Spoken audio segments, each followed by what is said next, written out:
Hello, what's up guys? In this video I'm going to show you how to use WhatsApp on Google Chrome. Okay, so first of all you guys need to make sure that you have WhatsApp logged in your mobile device.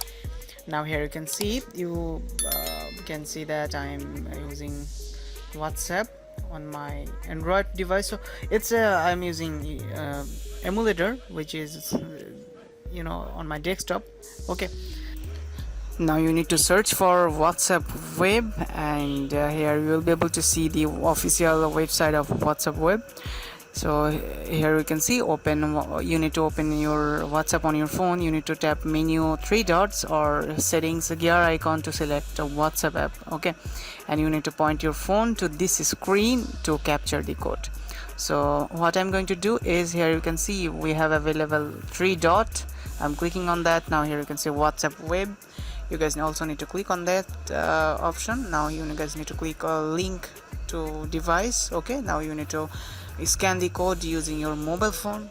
Now here you can see you're successfully logged into your WhatsApp web.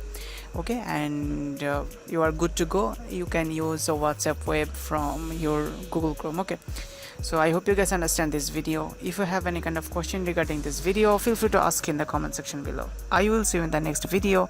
Until then, stay tuned with 5-minute solution.